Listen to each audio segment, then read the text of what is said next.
അസ്സലാമു അലൈക്കും വറഹ്മത്തുള്ളാഹി വബറകാതുഹു. ബിസ്മില്ലാഹിൽ അൽഹംദുലില്ലാഹ്. ഒരു രസകരമായൊരു വീഡിയോ കാണാനിടയായി. അദ്ദേഹം ദാരിദ്ര്യം വരാതിരിക്കാൻ എന്ത് ചെയ്യണം എന്നാണ് പഠിപ്പിക്കുന്നത്. അദ്ദേഹത്തിൻ്റെ ആ ഒരു സംഭവം നമുക്കൊന്ന് കേൾക്കാം. വാപ്പയുടെയും ഉമ്മയുടെയും പേരുകൾ മാറ്റി വിളിക്കുന്ന ആളുകൾക്ക് ദാരിദ്ര്യമുണ്ടാവും. ഹബീബുനാ സല്ലല്ലാഹു അലൈഹി വസല്ലം. ഇത് കേൾക്കുമ്പോൾ വാപ്പയുടെയും ഉമ്മയുടെയും പേര് ശരിയായ പേരിനെ ഒരു സാധാരണ നമ്മുടെ നാട്ടിലൊക്കെ പറയാറുള്ളത് ഇരട്ടപ്പേര് വിളിക്കുക എന്നുള്ളതാണ്. അങ്ങനെ എന്തെങ്കിലും വിളിക്കുകയാണോ അല്ലെങ്കിൽ ചെല്ലപ്പേര് വിളിക്കലാണോ എന്നത് നമ്മുടെ മനസ്സിലേക്ക് പെട്ടെന്ന് ഓടിപ്പോവും. അങ്ങനെ വിളിക്കാൻ പാടില്ല എന്നാണ് അദ്ദേഹം പറയുന്നത് എന്നാണ് പെട്ടെന്ന് നമ്മൾ ധരിച്ചു പോകുന്നത്. പക്ഷേ അതല്ല വിഷയം. നമുക്ക് ബാക്കി കേൾക്കാം. വാപ്പയുടെയും ഉമ്മയുടെയും പേര് മാറ്റി വിളിക്കാൻ പാടില്ല. വാപ്പ ഉമ്മ എന്ന് തന്നെ വിളിച്ചാൽ മതി. ചിലര് ഫാദർ മദർ എന്ന് വിളിക്കും, അത് പേര് മാറ്റില്ല. ഓഹോ, അതാണല്ലേ വിഷയം. വാപ്പ ഉമ്മ എന്ന് വിളിക്കണം, ഫാദർ മദർ എന്ന് വിളിക്കാൻ പാടില്ല. അതാണ് ദാരിദ്ര്യത്തിൻ്റെ കാരണമെന്ന് അദ്ദേഹം പറയുന്നു. ഞാനൊന്ന് ചോദിച്ചു നോക്കട്ടെ, ഇംഗ്ലീഷ് മാത്രം അറിയുന്ന ഒരു വ്യക്തി എങ്ങനെയാണ് തൻ്റെ മാതാപിതാക്കളെ വിളിക്കുക? ഒരു സ്പാനിഷുകാരൻ അവൻ്റെ മാതാവിനെയും പിതാവിനെയും എങ്ങനെ വിളിക്കുക? ഫാദർ എന്ന് പറഞ്ഞാൽ അതിൻ്റെ അർത്ഥം മദർ എന്ന് പറഞ്ഞാലും വാപ്പ ഉമ്മ തന്നെയാണ്, എന്നാലും പേര് മാറ്റലാണ്. സംഗതി അറിയാം. ഉമ്മ എന്ന് പറഞ്ഞാലും മദർ എന്ന് പറഞ്ഞാലും സെയിം തന്നെയാണ്, വാപ്പ എന്ന് പറഞ്ഞാലും ഫാദർ എന്ന് പറഞ്ഞാലും സെയിം തന്നെയാണ്. പക്ഷേ എന്താണ് അവിടെ പ്രശ്നം? അതാണ് നമുക്കിനി കേൾക്കേണ്ടത്. മുത്തുനബി സല്ലല്ലാഹു അലൈഹി വസല്ലമ തങ്ങൾക്ക് എല്ലാ ഭാഷയും അറിയാം. മുത്തുനബി ഒരിക്കൽ പോലും ഫാദറും മദറും ഒന്നും വിളിച്ചിട്ടില്ലേ? വിളിച്ചിട്ടുണ്ടോ? അങ്ങനെ പ്രവാചകൻ സല്ലല്ലാഹു അലൈഹി വസല്ലമയ്ക്ക് എല്ലാ ഭാഷയും അറിയാമെന്ന് പറഞ്ഞത് ഒരു കളവാണ്. അതിരിക്കട്ടെ. ഇനി പ്രവാചകൻ സല്ലല്ലാഹു അലൈഹി വസല്ലമ ഫാദർ മദർ എന്ന് വിളിക്കാൻ അവർക്ക് എവിടെയാണ് അവസരം കിട്ടിയത്? പ്രവാചകൻ്റെ ജന്മത്തിനു മുന്നേ തന്നെ പ്രവാചകൻ്റെ വാപ്പ മരണപ്പെട്ടിട്ടുണ്ട്. പ്രവാചകനൊന്ന് കളിപ്രായമെത്തി മുന്നോട്ട് പോകുമ്പോൾ ഉമ്മയും മരണപ്പെട്ടു.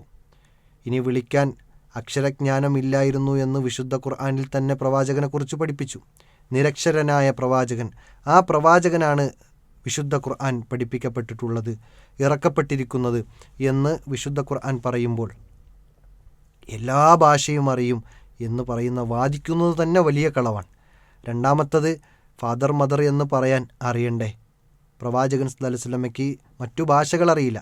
അറബി ഭാഷയിൽ പോലും വിശുദ്ധ ഖുർആനിൽ നമുക്ക് എടുത്ത് കാണിച്ചു തരാൻ കഴിയുന്നത് വിശുദ്ധ ഖുർആനിൻ്റെ അവതരണ പശ്ചാത്തലത്തിൽ മലക്ക് വന്നിട്ട് ജിബ്രീൽ വന്നിട്ട് ഇഖ്റ എന്ന് പറയുന്നു.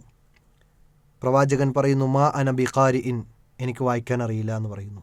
അറബി ഭാഷ പോലും വായിക്കാൻ അറിയില്ല എന്ന് പറഞ്ഞു. ഇത് പ്രവാചകനെ ഇകഴ്ത്തലല്ല. ഇനി അങ്ങനെ കോട്ടി മാറ്റേണ്ട ആവശ്യമില്ല. പ്രവാചകനെ ഇകഴ്ത്തലല്ല. അവസാനം പ്രവാചകൻ്റെ ആ ഒരു മഹത്വമാണ് ഇവിടെ പിന്നീട് തെളിയുന്നത്. ജിബ്രീൽ അലൈഹി സ്വലാം ഒന്ന് കെട്ടിപ്പിടിച്ച് വാരിപ്പുണർന്ന് ശേഷം ഇഖ്റ എന്ന് പറയുന്നതിലൂടെ, ആദ്യ വചനങ്ങൾ ഇറങ്ങുന്നതിലൂടെ ആ പ്രവാചകനെ മഹത്വവൽക്കരിക്കുകയാണ്. പ്രവാചകൻ ഒരു ഉത്തരവാദിത്വം ഏറ്റെടുക്കുകയാണ്. റിസാലത്ത് എന്ന ഉത്തരവാദിത്വം ഏറ്റെടുക്കുന്ന മഹാപ്രവാചകനാണ്. ആ പ്രവാചകന് അറബി ഭാഷ പോലും അന്ന് വായിക്കാൻ അറിയില്ലായിരുന്നു. പിന്നെ എങ്ങനെയാണ് ഇംഗ്ലീഷ് ഭാഷ? അപ്പോഴത്തേക്ക് 40 വയസ്സായിട്ടുണ്ട്. ഉമ്മ മരിക്കുന്നത് ചെറുപ്പ കാലഘട്ടത്തിലാണ്. ചെറുപ്പത്തിൽ തന്നെ ഉമ്മ മരിച്ചു. ജനിക്കുന്നതിന് മുമ്പ് തന്നെ വാപ്പയും മരിച്ചു. പിന്നെ എങ്ങനെയാണ് ഉമ്മയും വാപ്പയും ഫാദർ മദർ എന്ന് വിളിക്കുക? ഇനി ബാക്കി എന്താണ് അദ്ദേഹം പറയുന്നത്, അതുകൂടി കേൾക്കാം. അതുകൊണ്ട് വാപ്പയെയും ഉമ്മയെയും ഉപ്പ ഉമ്മ തന്നെ വിളിച്ചാൽ മതി. അപ്പോൾ വാപ്പയെയും ഉമ്മയെയും വീണ്ടും അദ്ദേഹം തന്നെ മാറ്റുന്നുണ്ട്, ഉപ്പ ഉമ്മ എന്ന് വിളിച്ചാൽ മതിയെന്ന്. വാപ്പ ഉമ്മ എന്ന് ആദ്യം വിളിക്കണം എന്ന് പറഞ്ഞു, വീണ്ടും ഇവിടെ വന്നിട്ട് വീണ്ടും മാറ്റുകയാണ്, ഉപ്പ ഉമ്മ എന്ന് വിളിച്ചാൽ മതി. അപ്പോൾ ദാരിദ്ര്യം വരൂലേ? അത് അദ്ദേഹം തന്നെ പറയേണ്ടതാണ്. ഇനി അദ്ദേഹം എന്താ പറയണത്, അതുകൂടി കേൾക്കാം. മൊബൈലിൽ ആരെങ്കിലും മൈ ഫാദർ മൈ മദർ എന്ന് എഴുതിക്കണേ ഉപ്പ ഉമ്മ എന്നാക്കികൾ അവിടെ ഒക്കെ ഇപ്പം തന്നെ ഡിലീറ്റ് ആക്കി. ഉപ്പ ഉമ്മ, അതാ നല്ല വാക്ക്. അങ്ങനെ പേര് മാറ്റുന്ന ആളുകൾ അവർക്ക് ദാരിദ്ര്യമുണ്ടാവും. ഹബീബുനാ സല്ലല്ലാഹു അലൈഹി വസല്ലം. അപ്പോൾ വേഗം പേര് മാറ്റിക്കോളീൻ. ഫാദർ മദർ മൈ മദർ എന്നൊക്കെ എഴുതിയിരിക്കുന്നവരൊക്കെ വേഗം മാറ്റിക്കോളീൻ.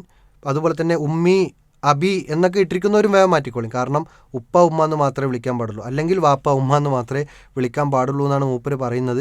ഏതായാലും ഇത്തരം വിഡ്ഢിത്തങ്ങൾ വിളമ്പുന്ന പണ്ഡിതന്മാരിൽ നിന്നും പുരോഹിതന്മാരിൽ നിന്നുമെല്ലാം അള്ളാഹു ഈ ഉമ്മത്തിനെ കാത്തു സംരക്ഷിക്കട്ടെ എന്ന് ആത്മാർത്ഥമായി പ്രാർത്ഥിക്കുന്നു. അല്ലാഹുമ്മ ആമീൻ. അസ്സലാമു അലൈക്കും വറഹ്മത്തുള്ളാഹി.